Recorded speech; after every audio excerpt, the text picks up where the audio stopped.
बड़ों को नमस्कार, छोटों को प्यार, छोटी सी जिंदगी। आइए जुड़िए Bihari quest GS research centre के साथ। आज जो वीडियो बन रही है वो स्पेशल। आज हमारे साथ जो एक मेहमान है वो है मिस्टर विकास जी। और मिस्टर विकास जी जो है ये पीएचडी स्कॉलर है। साथ में इन्होंने जेआरएफ का जो पेपर होता है उसको क्वालिफाई किया है। इसके अलावा इन्होंने जो आपका यूजीसी जो भी पेपर कंडक्ट करवाता है उस फील्ड में महारत हासिल किए हुए। तो आज इनसे मेरा बात करने का जो सौभाग्य है वो आप जान सकते हैं कि कैसे हुआ। ये आपको लास्ट में विकास ही बताएंगे कि ये मेरे साथ कैसे मिले। तो आपको क्या करना है, लास्ट तक बने रहना है इस सेशन के साथ। ये सेशन जो है आपके लिए काफ़ी यूजफुल होने वाला है। तो आज जो विकास जी मिले हैं ये आपको कुछ एक टिप्स देंगे, और टिप्स जो होंगे जो बच्चे पोस्ट ग्रेजुएट कर लेते हैं और अगर अपना करियर जो यूनिवर्सिटी होती है या जो कॉलेज होता है वहाँ पर बनाना चाहते हैं तो उसके लिए वो किस तरह तैयारी करें, कौन कौन सी किताबें पढ़ें और किस उम्र में, किस स्टेज में इस तैयारी को शुरू करें, और बीच में जो समस्याएं आती है उनसे कैसे डील करें। तो ये आज हमारे जो विकास जी हैं वो आपके साथ ये बातचीत शेयर करेंगे। इनका कुछ एक जो अनुभव है वो आपके कहीं ना कहीं काम आएगा। तो ये जो सबसे इम्पॉर्टेंट जो इंफॉर्मेशन है मैं आपके साथ शेयर करना चाहूँगा। सबसे पहले मेरा विकास जी से ये क्वेश्चन रहेगा कि विकास जी, आप जो बच्चे आज मतलब इस वीडियो को देखेंगे या आने वाले कई शताब्दियों तक देखते रहेंगे, तो उनके लिए आप क्या बता सकते हैं, जिन बच्चों को पता नहीं है, जिनको पता है उनके लिए तो कॉमन चीज़ है ये, पर जिन बच्चों को एक्चुअल में पता नहीं होता है कि यूजीसी नेट क्या है और यूजीसी नेट क्या है, उसके बाद अगर कोई बच्चा यूजीसी नेट को क्वालिफाई करना चाहता है, उसके लिए तैयारी करना चाहता है, तो उसको इनिशियल स्टेज में क्या क्या करना चाहिए, कौन कौन सी किताबें पढ़नी चाहिए, तो पूरा का पूरा जो मतलब ब्यौरा देंगे विकास जी देंगे। तो विकास जी आप बताइए please. Thank you, sir. First of all, good evening, and thanks for having me, sir. It's very wonderful opportunity to have interaction with you because मैंने बहुत सारे फ्रेंड्स से आपके इस चैनल के बारे में सुना था। मैं आपको बिहारी सर की तरफ से आपके लिए एक वेलकम करना चाहूँगा इस चैनल के माध्यम से। बिहारी सर के जो चैनल का नाम है वो है Bihari quest GS research centre. वो बहुत सारी एग्ज़ाम्स की, कम्पिटिटिव एग्ज़ाम्स की तैयारियां इस चैनल के माध्यम से कराते हैं। सीधा अगर हम सर के क्वेश्चन की तरफ आए कि यूजीसी नेट जो एग्ज़ाम है उसके लिए मिनिमम क्वालिफ़िकेशन क्या रहती है, तो इसके लिए मिनिमम क्वालिफ़िकेशन जो है वो किसी भी डिसिप्लिन में पोस्ट ग्रेजुएशन होना चाहिए। यूजीसी नेट जो है वो आपका सोशल साइंसेस, ह्यूमैनिटीज़ और कंप्यूटर साइंस के लिए कंडक्ट किया जाता है, और साइंसेस के लिए आपका CSIR नेट या यूजीसी नेट उसके लिए अलग से जो है कंडक्ट किया जाता है। CSIR नेट जिसको बोला जाता है, और यूजीसी नेट जो है वो सोशल साइंसेस, ह्यूमैनिटीज़ और कंप्यूटर साइंस के लिए जो है वो कंडक्ट कराया जाता है। इस एग्ज़ाम में अपेयर होने के लिए आपको कम से कम 55% आपके पोस्ट ग्रेजुएशन में मार्क्स जो हैं वो लाने पड़ेंगे इस एग्ज़ाम में अपेयर होने के लिए। और यूजीसी नेट की बात करें तो इस एग्ज़ाम को क्वालिफाई करने के बाद आप लेक्चरशिप के लिए अगर जो है एलिजिबल हो जाते हैं, या तो आप रिसर्च के लिए आप एलिजिबल हो जाते हैं अगर आप यूजीसी नेट क्वालिफाई कर लेते हैं। और अगर आप यूजीसी नेट के माध्यम से अगर टॉप रैंकिंग में आ जाते हैं, टॉप जो स्कोरर हैं, अगर आप उसमें आते हैं तो आप जेआरएफ के लिए क्वालिफाई कर जाते हैं, और टॉप 6% में अगर आप आते हैं तो आप यूजीसी नेट आपको क्वालिफाई आप कर लेते हैं उस माध्यम से। सर आपका तो जैसे विकास जी ने बताया कि अगर आप यूजीसी करना चाहते हैं तो सबसे पहले एसेंशियल क्वालिफिकेशन क्या चाहिए, तो पोस्ट ग्रेजुएट होने चाहिए। तो उसके लिए मैं थैंक्स करना चाहूँगा विकास जी का। कुछ एक बच्चों को नहीं पता होता है ये चीज़ कि यूजीसी क्या है एक्चुअल में, पर देखो ये पता होना, अगर बच्चों को पता है कि यूजीसी नेट जो होता है पोस्ट ग्रेजुएशन के बाद होता है, ठीक है, अच्छी बात है। पर सबसे बड़ी बात ये है कि पोस्ट ग्रेजुएट के बाद ये यूजीसी नेट या जो मतलब यूजीसी नेट या जो हम जेआरएफ की बातचीत करते हैं, तो मुझे विकास जी से एक एज अ मतलब एस्पिरेंट या एज अ स्टूडेंट मुझे कुछ पता नहीं है, तो मैं थोड़ा सा इनसे पूछना चाहूँगा ये एक्चुअल में नेट क्या है, जेआरएफ क्या है, मुझे इसके बारे में कुछ पता नहीं, और जो शायद बच्चे देख भी रहे होंगे उनको भी इसके बारे में नॉलेज नहीं होगा। और अगर कोई नेट का लेता है या जेआरएफ का लेता है तो उसको क्या फ़ायदा होगा इन फ्यूचर, को किन किन फील्ड में जा सकता है? बिल्कुल सर, जैसे कि मैंने पहले भी इसके बारे में थोड़ा सा आपको बताया, लेकिन डिटेल्स में जानना बहुत ज़रूरी है जैसा कि सर ने बताया। तो अगर आप यूजीसी नेट क्वालिफाई कर लेते हैं तो आप असिस्टेंट प्रोफेसर या लेक्चरशिप के लिए जिसे बोला जाता है, आप उसके लिए जो है वो एलिजिबल हो जाते हैं। तो आप देश के किन्हीं भी कॉलेज या यूनिवर्सिटीज़ में असिस्टेंट प्रोफेसर के लिए एलिजिबल हो जाते हैं। उसके लिए आप इंटरव्यू के लिए या आप स्क्रीनिंग के लिए जो है वो एलिजिबल हो जाते हैं अगर आप यूजीसी नेट की परीक्षा क्वालिफाई कर लेते हैं। और जैसे कि मैंने पहले बताया कि यूजीसी नेट के जो आपके टॉप स्कोरर हैं या जिनकी परफॉर्मेंस टॉप 1% में, या इसका एक पर्टिकुलर क्राइटेरिया होता है, वो यूजीसी डिसाइड करता है कि एक नंबर डिसाइड किया जाता है वहाँ पे। उस नंबर के माध्यम से जो टॉप के जो स्कोरर होते हैं उनको जेआरएफ के लिए सेलेक्ट किया जाता है, और बाकी 6% जो है वो यूजीसी नेट के लिए। तो जो जेआरएफ है, जेआरएफ का फायदा ये होता है कि आप जेआरएफ के बाद अगर आपको पीएचडी में एडमिशन कहीं मिलती है तो आपको पर मंथ आपको 31,000 as a fellowship, research fellowship आपको मिलती है, और 2 साल तक आपको 31,000 प्लस HRA सिटी के हिसाब से, और उसके 3 साल आपको 35,000 आपको स्कॉलरशिप मिलती है, प्लस और भी बहुत सारी कंटीजेंसीज वगैरह बहुत सारे अलाउंस आपको मिलते हैं। सो यूजीसी नेट के बाद आप असिस्टेंट प्रोफेसर के लिए, और जेआरएफ करने के बाद आप या तो पीएचडी के लिए एलिजिबल हो जाते हैं, और वो दोनों के लिए, असिस्टेंट प्रोफेसर के लिए भी प्लस आप रिसर्च फेलोशिप के लिए भी एलिजिबल हो जाते हैं अगर आप पीएचडी में एनरोल हो जाते हैं।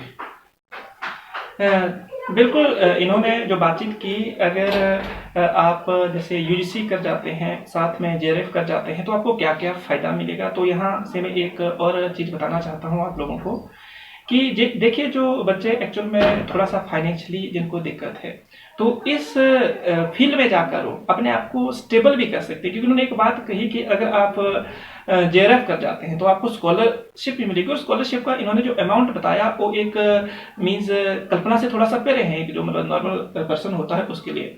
तो अगर ये उसको अच्छा सा अमाउंट मिल जाता है और उस दौरान वो अपनी तैयारी को कंटिन्यूटी में रखता है तो कहीं ना कहीं एक अच्छी जगह पर पहुंच सकता है। कॉलेज की बातचीत करें, यूनिवर्सिटी की बातचीत करें तो वहां पर जा सकता है वो बच्चा। दूसरी बात, अब जो हम कम टू द पॉइंट पे आते हैं, देखिए ये तो इन्होंने बताया कि ये पेपर होते हैं, पर एक्चुअल में इसको इस तक पहुंचने के लिए रास्ता क्या है, अब मुझे भी पता नहीं है। मान लो आपको कोई रास्ता पता नहीं तो किसी से पूछना पड़ता आपको, अगर पता नहीं है और आप ऐसे बढ़ते रहोगे तो आपका टाइम ज़्यादा लगेगा, और टाइम ज़्यादा लगेगा तो एनर्जी भी ज़्यादा लगेगी। तो उस एनर्जी को बचाने के लिए, उस टाइम को बचाने के लिए, और आपकी स्टेज भी होती है, कुछ स्टेज को भी आप पार कर जाओगे, तो ये सारी की सारी चीज़ें जो होती है अगर इनको बचाना है तो कहीं ना कहीं आपको एक मार्गदर्शक चाहिए, एक गाइडेंस चाहिए। तो गाइडेंस जो है हमारे साथ मिस्टर जो विकास जी हैं वो आपके साथ शेयर करेंगे, क्योंकि इन्होंने दिन रात मेहनत करके, क्योंकि जो जेआरएफ का पेपर होता है वो निकालना कोई खराजी का भाड़ा नहीं है, खराजी का काम नहीं है। इसमें इन्होंने बताया कि जो टॉप लेवल के कुछ एक स्कोरर होते हैं उनको चुना जाता है, और ये जो पेपर होता है ऑल ओवर इंडिया लेवल पर होता है। कोई ऐसा नहीं कि स्टेट का पेपर है, ऐसा नहीं कि डिस्ट्रिक्ट का पेपर है, पूरे इंडिया की बातचीत की जा रही है, और यूजीसी कंडक्ट करवा रहा है जो सेंट्रल एजेंसी है। तो ये जो पेपर है कहीं ना कहीं इसका जो लेवल रहता है वो भी टफ होता है। तो आज हमारे साथ विकास जी ये बताएंगे कि अगर आपको नेट क्वालिफाई करना है, आपको जेआरएफ क्वालिफाई करना है, तो आपको कौन कौन सी किताबें पढ़नी चाहिए। तो मैं सबसे पहले बातचीत करूंगा विकास जी से। विकास जी एक बात बताइए, मान लो कि मैं as a post graduate student हूं और मुझे तैयारी शुरू करनी है, तो मैं सबसे पहले मुझे ये बताइए कि इसका सिलेबस क्या रहता है, क्योंकि मुझे कुछ पता नहीं है। दूसरी बात, अगर मैं शुरू करूं और बिगनर हूं तो मुझे कौन कौन सी किताबें पढ़नी चाहिए, क्योंकि सबसे इंपॉर्टेंट जो चीज़ होती है वो कंटेंट और किताबें, और उसके बाद आपको काम करना है। तो क्या आप बताएंगे जो हमारे साथ आज जुड़े हुए एस्पिरेंट है जो इसके बारे में जानना चाहते हैं?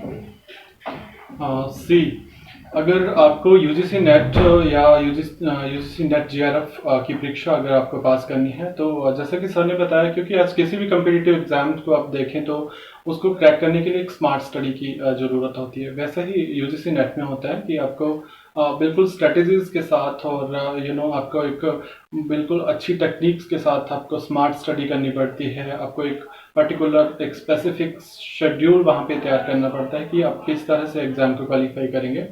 सो जैसे कि आपने पूछा कि एज ए बिगनर आप इस स्टडी को किस तरह से करें, तो जैसे ही आप पोस्ट ग्रेजुएशन में एनरोल हो जाते हैं, तो आपको, अगर आप उस फील्ड के एस्पिरेंट हैं या आपकी एस्पिरेशन उस पर्टिकुलर रिसर्च में है या आप असिस्टेंट प्रोफेसर बनना चाहते हैं, तो आपको एज ए बिगनर जब भी आप एनरोल होते हैं पोस्ट ग्रेजुएशन में, आपको उसी वक्त से मुझे लगता है तैयारी शुरू कर देनी चाहिए। और बात करें अगर इसकी सिलेबस की, तो इसमें 2 पेपर्स बेसिकली कंडक्ट हुए जाते हैं, वो एक ही सेशन में होते हैं। टोटल 3 आवर्स का पेपर होता है। तो 2 पेपर्स होते हैं जिसमें पेपर 1 एंड पेपर 2। पेपर 1 जो है वो आपका जनरल एप्टीट्यूड, यानी आपका जो टीचिंग एप्टीट्यूड है या फिर रिसर्च एप्टीट्यूड है, ऐसी सारी चीज़ों को उसमें आंका जाता है। और जो आपका पेपर 2 है वो आपका सब्जेक्ट स्पेसिफिक रहता है। तो जो पेपर 1 है उसमें आपके पूरे 10 के 10 यूनिट्स जो है वो एक प्रिस्क्राइब्ड सिलेबस है, यूजीसी की साइट पे वो मिल जाता है आपको। यूजीसी का सिलेबस आपके पास होना चाहिए। और पेपर 2 का भी सिलेबस, यूजीसी का सिलेबस आपके पास रहता है जो आपके सब्जेक्ट स्पेसिफिक है। उसमें भी टोटल आपकी 10 यूनिट्स आती है। तो जो पेपर 1 की जो 10 यूनिट्स हैं उसकी जो वेटेज है वो पर यूनिट 5 मार्क्स रहती है। और जो पेपर 2 है उसकी पर यूनिट की जो वेटेज है वो 10 मार्क्स रहती है। तो टोटल जो आपका ये पेपर रहता है वो 300 का होता है, जिसमें पेपर 1 के जो मैक्सिमम मार्क्स होते हैं वो 100 मार्क्स और पेपर 2 के 200 मार्क्स होते हैं। अब पेपर 1 की तैयारी के लिए आपको अब ऐसा नहीं है कि आप पेपर 1 और पेपर 2 की एक कंबाइंड मेरिट बनती है तो पेपर 1 को नेग्लेक्ट कर दें, उसको इग्नोर कर दें। आपको दोनों को साइमल्टेनियसली साथ लेके चलना पड़ेगा और दोनों की तैयारी आपको एक प्रोपोर्शन में करनी पड़ेगी, क्योंकि आप एक को भी इग्नोर करते हैं तो आपका जो यूजीसी नेट जीआरएफ का जो सपना है वो कहीं ना कहीं उसमें थोड़ी सी रुकावट आ सकती है। तो आपको दोनों पेपर्स के लिए आपको इक्वल मेहनत करने की ज़रूरत है। वो टाइम का शेड्यूल आप अपने अकॉर्डिंगली, जो सब्जेक्ट मैं जिसको बोलूँगा कि ये सब्जेक्ट टू सब्जेक्ट वेरी करता है कि आपका सब्जेक्ट क्या है, उसका डिफिकल्टी लेवल क्या है और उस सब्जेक्ट के लिए आपको कितनी तैयारी, और आपकी मेंटल एबिलिटी पर भी डिपेंड करता है कि आप कितने जल्दी चीज़ों को कैच करते हैं। किसी के लिए कोई चीज़ याद करना 1 घंटे में भी पॉसिबल हो जाता है, किसी के लिए वही चीज़ याद करना 2 घंटे होते हैं। तो इसमें आपको स्ट्रेटेजीज के साथ चलना पड़ता है। मात्र अगर आप 3 महीनों में भी अगर आप दिन रात मेहनत करके इसमें दोगे, दिन रात मेहनत नहीं बोलूँगा मैं इसमें, लेकिन इसमें अगर आप एक प्रॉपर शेड्यूल बनाते हो और कंसिस्टेंसी के साथ अगर आप तैयारी करते हो तो ये एग्ज़ाम क्वालिफाई करना कोई बहुत बड़ी बात नहीं है। इसके लिए आपको कुछ टिप्स जो है वो याद रखनी चाहिए। मुझे लगता है कि जैसे आप पेपर 1 की तैयारी कर रहे हैं तो पेपर 1 के लिए आपको जैसे आप पेपर 1 के लिए 2 आवर्स दे रहे हो दिन के, तो अब पेपर 2 के लिए आपको 3 या 4 आवर्स देने हैं, वो अपने सब्जेक्ट के अकॉर्डिंग, मतलब उससे आपको डबल करना है, क्योंकि पेपर 2 के लिए आपको 100 मार्क्स का आना है। और जैसा कि मैंने बताया, आप पोस्ट ग्रेजुएशन के साथ साथ अगर तैयारी करते हो, क्योंकि सिलेबस जो पेपर 2 का है वो पोस्ट ग्रेजुएशन का वही आपका सिलेबस, यूजीसी नेट का वही सिलेबस रहता है। तो पेपर 2 की तैयारी आपकी जो डेली रेगुलर जो क्लासेस होती हैं उसमें तैयारी हो जाती है। पेपर 1 के लिए आपको थोड़ी सी मान लो कोई सोशल साइंस बैकग्राउंड का है जिसका मैथ्स कमज़ोर है, उसमें क्योंकि आपकी मैथमेटिकल रीजनिंग भी आएगी, आपका कंप्रीहेंशन भी आएगा, रीजनिंग एबिलिटी भी आएगी, आपका टीचिंग एप्टीट्यूड भी आपसे पूछा जाएगा, थोड़ी सी जनरल अवेयरनेस भी आपसे पूछी जा सकती है।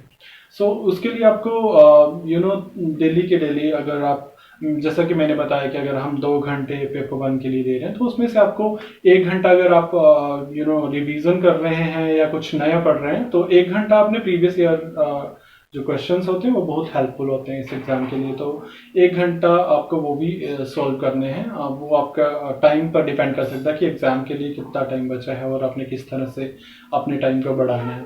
और उसी तरह पेपर 2 की भी सेम स्ट्रेटेजी आपको अपनानी है कि पेपर 2 के लिए मान लो आप 2 घंटे रिवीजन के लिए दे रहे हैं या कुछ आप नया पढ़ रहे हैं तो पेपर 2 के लिए आपको एक previous year question paper solve करना बहुत ज़रूरी हो जाता है। उससे एक तो हमें एग्ज़ाम्स का जो फोबिया है वो भी ख़त्म हो जाता है, ऊपर से हमें एक एक्सपीरियंस हमें जो मिल जाता है कि हमें एग्ज़ाम्स में किस तरह से क्वेश्चंस पूछे जा रहे हैं, और अगर हम एग्ज़ाम में बैठते हैं तो हमारा अपने आप को हम उसमें इवेलुएट कर सकते हैं कि हमें कितना आता है और कितना क्रिटिकली हम उस क्वेश्चंस को सोच पा रहे हैं।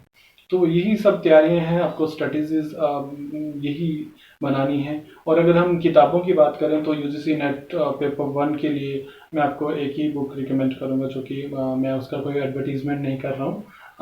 KVS मदान की बुक, जो कि मैंने भी उसको ही रेफर किया था, और one of the best books in UGC net paper 1 exam. And दूसरी जो बुक मैं आपको यहाँ पे नाम लेना चाहूँगा वो है उपकार की बुक, भी अच्छी है। ऐसी बहुत सारी बुक्स अवेलेबल हैं मार्केट में, कुछ यूट्यूब चैनल्स भी हैं, लेकिन मैं यहाँ पे उनका नाम नहीं लूँगा। एक नव क्लासेस है, बहुत अच्छा चैनल है। अगर आप पेपर 1 के आपको कुछ कन्फ्यूज़न है तो आप नव क्लासेस को फॉलो कर सकते हैं, वो भी मैम नवदीप को बहुत अच्छा पढ़ाते हैं उस चैनल में। और दूसरा पेपर 2 के लिए तो आपको अपने सब्जेक्ट के अकॉर्डिंग, जैसे मेरा सब्जेक्ट जो एजुकेशन है तो मैं अपने सब्जेक्ट के बारे में बता सकता हूँ आपको, लेकिन आपके आपके अकॉर्डिंग जो आपके जो भी सब्जेक्ट्स हैं वो आपको पता होगा उसकी क्या पर्टिकुलर बुक्स होती हैं, वो आपके पोस्ट ग्रेजुएशन टाइम आपको पता चल जाती हैं कि कौन सी बुक। और जब आप पेपर्स की एनालिसिस करते हो, है ना, तो पेपर की जब एनालिसिस करते हो तो आपको बाकी वो सारी चीज़ें पता चल जाती हैं। थैंक यू विकास जी। जैसे विकास जी ने अभी आपको एक इम्पॉर्टेंट इन्फॉर्मेशन दी, तो जितनी भी इन्फॉर्मेशन थी वो सारी की सारी वैल्यूएबल थी। इन्होंने अपना एक अनुभव आपके साथ शेयर किया, और अगर आप एज अ टीचर काम करना चाहते हैं, वो भी आप यूनिवर्सिटी जो हायर एजुकेशन होता है वहाँ पर काम करना चाहते हैं, तो जो नेट और साथ में JRF जो है वो एक वहाँ पर कंपल्सरी कंसिडर किया जाता है। जैसे कि हमारे साथ विकास जी ने आज ये बात शेयर की थी, इससे पहले मुझे भी ये पता यूजीसी नहीं। नेट कंपल्सरी है, JRF फॉर द फेलोशिप। हाँ, जो यूजीसी नेट जो है, अगर आप कॉलेज लेवल का जो पेपर है वो देना चाहते हैं, यूनिवर्सिटी के प्रोफेसर बनना चाहते हैं, तो इससे पहले मुझे भी पता नहीं था। आज ये बातचीत हुई और इन्होंने आपको जो फर्स्ट पेपर था उसकी जो मतलब बुक्स की लिस्ट होती है वो भी बताई, और जो सेकंड पेपर की बातचीत की इन्होंने, तो वो सब्जेक्ट स्पेसिफिक होता है, तो उसका जो सब्जेक्ट होता है वो उसके बेस पर वो सारा का सारा ब्यौरा दिया जाता है। और एक बात इन्होंने ये भी कही कि जो पीछे वाले जो पेपर है वो काफ़ी इंपॉर्टेंट रोल प्ले करते हैं, तो आपको प्रीवियस टाइम के पेपर भी क्या करने हैं, सॉल्व करने हैं। तो मैं एक और बात पूछना चाहूँगा विकास जी से कि बच्चा अगर कोई मान लो कि कॉलेज का प्रोफेसर बनना चाहता है या यूनिवर्सिटी में जाना चाहता है, तो ये जो नेट की आपने तैयारी बताई उसको कब से शुरू कर देनी चाहिए? देखिए, जैसा कि मैंने अपने इसमें पहले भी कहा कि अगर कोई इसमें असिस्टेंट प्रोफेसर बनने के कोई सपना देखता है या यूजीसी नेट एस्पिरेंट है, तो उसको अपनी तैयारी जो है वो अपनी जब पोस्ट ग्रेजुएशन है उसी टाइम जो शुरू कर देनी चाहिए। लेकिन किसी कारणवश अगर वो उस टाइम अगर तैयारी नहीं कर पाया तो ऐसा नहीं है कि उसको हताश होने की ज़रूरत नहीं है या उसको डिसअपॉइंट होने की ज़रूरत नहीं है। वो तैयारी अपनी अकॉर्डिंगली जैसे उसको टाइम मिलता है वो तैयारी बाद में भी शुरू कर सकते हैं। और तैयारी का इसमें ये कुछ नहीं है कि, लेकिन जैसे मैंने आपको बताया कि तैयारी के लिए आपको इसमें एक प्रॉपर स्ट्रेटेजी के साथ चलना पड़ता है कि अपने यूजीसी नेट पेपर 1 को आप इग्नोर नहीं कर सकते हैं। अगर आपने JRF लेना है तो JRF के लिए आपको कम से कम, अगर आप जनरल कैटेगरी हैं तो मैं सब्जेक्ट्स के अकॉर्डिंग बोल रहा हूँ कि आपको एटलीस्ट 35 जो मार्क्स जो हैं वो अगर पेपर 1 में क्वालिफाई करने ही करने, मतलब 31 मार्क जो क्वेश्चंस हैं वो आपको अटैम्प्ट करने हैं किसी भी हालत में। तो आपको जो है JRF जो है मिलने का चांस, वो प्रोबेबिलिटी जो है वो बढ़ जाती है वो। और पेपर 2 जो है वो अकॉर्डिंगली आपको तो उसके लिए जो है टाइम तो देना ही है।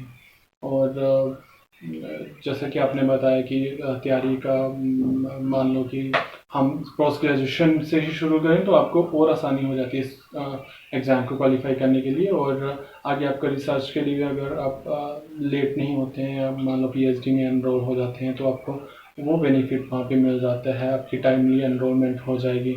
अब जितना लेट होंगे वो आपका ही उसमें लॉस है कि तो इसलिए पोस्ट ग्रेजुएशन के साथ अगर आप इसके लिए एस्पिरेंट हैं तो साथ साथ में आपको पोस्ट ग्रेजुएशन के साथ ही तैयारी करना शुरू कर देनी चाहिए।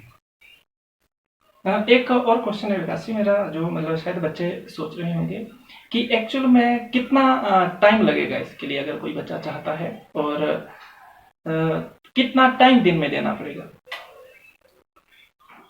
देखिए, टाइम का जैसे मैंने पहले बताया ना कि कुछ लोगों की जो है वो इंटेलिजेंस लेवल कह लो या उनकी जो लर्न करने की पावर है वो थोड़ी ज़्यादा हो सकती है, कुछ के इंडिविजुअल डिफरेंसेस हैं सभी लोगों में। तो लेकिन फिर भी मैं एक एवरेज उसमें चलूँ स्कोर में, तो अगर मान लो आपके एग्ज़ाम के लिए 3 महीने रह गए हैं और आपने सिलेबस बस पहले कभी नहीं पढ़ा है या थोड़ा बहुत पढ़ा है, तो आपको उसके लिए टाइमिंग आपको बढ़ानी पड़ेगी। मान लो अपने 3 महीने में जेआरएफ लाना है तो उसके 3 महीने में लाना है, तो उसके लिए आपको जैसे मैंने कहा कि पेपर 1 के लिए आपको फिर 2 घंटे देने हैं, तो पेपर के लिए 4 घंटे, तो टोटल आपको 6 आवर्स या 8 आवर्स पढ़ना पड़ेगा। और दूसरा मैंने आपको पहले बता दिया था कि कुछ सब्जेक्ट्स के भी डिपेंड करता है, कुछ सब्जेक्ट्स का डिफ़िकल्टी लेवल हो सकता है जो वेरी करता हो, ऐसा नहीं है, लेकिन आपको हर एक सब्जेक्ट्स में पेपर 1 और पेपर 2 के लिए अच्छे से ही मेहनत करनी पड़ेगी, कोई भी सब्जेक्ट है चाहे, ठीक है। लेकिन कुछ सब्जेक्ट्स का वेरी हो सकता है, उसके लिए आपको मे बी रीडिंग आवर्स आपके लिए ज़्यादा देने पड़े, रिवीजन आवर्स आपको ज़्यादा देने पड़े। बाकी इसके लिए ऐसा कोई स्पेसिफिक ये नहीं हो सकता कि तैयारी के लिए कुछ लोग 3 महीनों में भी कर जाते हैं, कुछ लोग 1 साल साल भर भी तैयारी करते हैं। तो ये डिपेंड करता है कि आप किस तरह से तैयारी कर रहे हैं और कितना मेटिकुलसली एनालिसिस कर रहे हैं चीज़ों का, कंटेंट जो है आपके पास कैसा है, उसका कितना क्वालिटी का कंटेंट आप पढ़ रहे हैं, या एनालिसिस आप कैसे प्रॉपरली एनालिसिस कर रहे हैं पेपर्स की, या अपने कंटेंट को कैसे पढ़ रहे हैं आपका। तो ये सारी चीज़ें डिपेंड करती हैं कि आप कैसे उस एग्ज़ाम को, या आपको स्ट्रेस हो सकता है, एंग्जाइटी हो सकती है, बहुत सारे ऐसे सर्कमस्टांसेस आ सकते हैं आपके एग्ज़ाम के दौरान, या उस टाइम आप कैसा परफॉर्म कर रहे हैं। ये सारी चीज़ें जो है वो मैटर करती हैं किसी भी एग्ज़ाम को क्वालिफाई करने के लिए, मुझे लगता है। थैंक यू विकास जी। तो ये आज का डिस्कशन था। मैं एक लास्ट क्वेश्चन है विकास जी से कि विकास जी, आपको मुझसे मिलने का जो कैसे मिले आप, मतलब कैसे पता चला कि आप जो हमारी एक ये जो डिजिटल वाली दुनिया है उसके माध्यम से विकास जी मिले हैं? पहले हम एक दूसरे के परिचित नहीं थे, तो आज ही ये पहली बार हम मिल रहे हैं और ये मेरा सौभाग्य है कि मैं इनसे मिल रहा हूँ। तो आप बताएंगे हम कैसे, मतलब आप मिले, मुझ तक कैसे पहुँचे? Yes, this is very interesting, क्योंकि मेरा एक फ्रेंड है, उसने मुझे रिकमेंड किया कि एक बिहारी जीएस रिसर्च सेंटर कोई ऐसा चैनल यूट्यूब पे चल रहा है और वो बहुत अच्छे से तैयारी करवा रहे हैं, बहुत हार्ड वर्किंग सर हैं, बहुत अच्छे से वो एक कंसिस्टेंसी के साथ कंटिन्यूटी में पढ़ा रहे हैं, और बहुत सारे स्टेट लेवल और नेशनल लेवल के एग्ज़ाम्स के लिए जनरल स्टडी जो है बहुत अच्छी तरह से करवाते हैं। सो मैं भी कुछ एग्ज़ाम्स की तैयारी कर रहा था, तो मुझे उसने रिकमेंड किया, और जैसे मैंने इनकी कुछ वीडियोस को देखा एंड मुझे काफ़ी इनका क्वालिटी लगा, क्वालिटी वाला कंटेंट लगा, so I followed his channel and subscribed his channel. So बहुत ही मेहनती हैं सर, बहुत हार्ड वर्किंग हैं, पूरा दिन उस पर अपना कंटेंट को क्रिएट करने में ये काफ़ी टाइम लगाते हैं, और ज़्यादा से ज़्यादा लोगों की आउटरीच कैसे हो सके उस चैनल तक, उसके लिए भी बहुत काम करते हैं। और मेन बात इनकी ये है कि बहुत ही इनकी जो चेहरे पे जो हमेशा स्माइल रहती है और पोलाइटनेस जो है, और and he he believes in individualised attention. अगर आप इनके चैनल पे आते हैं और आप वहाँ पे, ऐसा नहीं है कि वो हर एक स्टूडेंट्स के साथ कोशिश करते हैं, मे भी अभी इनके चैनल्स में ज़्यादा वो लोग आए नहीं हैं, फिर भी ये कोशिश करते हैं कि हर किसी के साथ इनकी इंटरेक्शन हो, एक जो हम बोलते हैं कि एक अच्छा टीचर्स की जो क्वालिटी होती है कि हर किसी को अटेंशन देने की। सो इंडिविजुअलाइज्ड अटेंशन के लिए बहुत अच्छा इनका मुझे लगा उस चीज़ पे, और फिर मैंने इनका चैनल फॉलो किया। तो मैं भी आपसे रिक्वेस्ट करता हूँ कि आप भी इस चैनल को सब्सक्राइब कीजिए और लाइक कीजिए। अगर और भी इस नेट से रिलेटेड या कोई और किसी अगली वीडियो हम लेके आएंगे बहुत जल्द। Thank you so much. Vikas ji, thank you. सबसे पहले तो मैं थैंक यू करना चाहूँगा, क्योंकि अभी ऐसा तो नहीं जितनी आप प्रेज़ कर रहे हैं वैसा तो कुछ नहीं है, पर हाँ, इतना सा मैं ज़रूर कहूँगा कि कहीं न कहीं मैं किसी के काम आ सकूँ। तो ये थोड़ा छोटा-सा एक इनिशिएटिव शुरू किया है। जितना मैं अपनी साइड से कर पा रहा हूँ वो करूँगा, और आगे भी लगातार मेहनत करता रहूँगा। तो जितने भी स्टेट लेवल के एग्ज़ाम हैं, स्पेसिफिकली जो exam Himachal Pradesh state level के हैं, वहाँ पर मैं एक श्योरिटी दिलाता हूँ। और कई बच्चों की जो है मतलब मुझे ईमेल आई है, साथ में उन्होंने पर्सनली मिलकर भी बातचीत की है कि जो आपने पढ़ाया है उसमें से लगभग 65% जो है पेपर में आया हुआ है। मैं नहीं बोल रहा हूँ, जैसे विकास जी आपके सामने है आज, वो बातचीत कर रहे हैं, ऐसे ही कई ईमेल आए हैं जो मैं कभी टाइम मिला तो आपके साथ रीड करके बताऊंगा। तो अगर आप भी अभी नए एस्पिरेंट हैं और नए हैं, और उसके साथ साथ ही आप पुराने भी हैं, तो शाम को 7:30 पे लाइव क्लासेस होती है। और इसके साथ साथ ही कुछ एक और भी प्लानिंग है, जैसे एज सुन एज पॉसिबल वो प्लानिंग भी मैं लेकर आऊँगा। सुबह 6 बजे भी क्लास होगी। और दूसरी बात क्या है, जो 7:30 बजे की क्लास होती है, ये स्पेसिफिकली जो प्रीवियस टाइम के जितने भी पेपर हुए, जो जीएस जहाँ आता है, हिंदी जहाँ आती है, इंग्लिश जहाँ आता है, यहाँ तक कि ये जो रेशो रहता है, इसको मैं डिटेल में सॉल्व करवाता हूँ वहाँ पर। तो जितने भी बच्चे हैं वो please Bihari quest GS research centre को सब्सक्राइब करें, इस चैनल को शेयर करें, ज़्यादा से ज़्यादा बच्चों तक पहुँचाएं।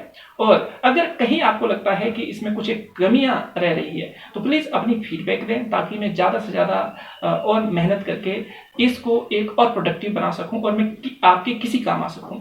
तो मैं सबसे पहले धन्यवाद करना चाहूँगा विकास जी का, जो आज इन्होंने मतलब अपना वैल्यूएबल टाइम दिया। तो धन्यवाद, थैंक यू, और मिलेंगे एज सुन एज पॉसिबल। धन्यवाद।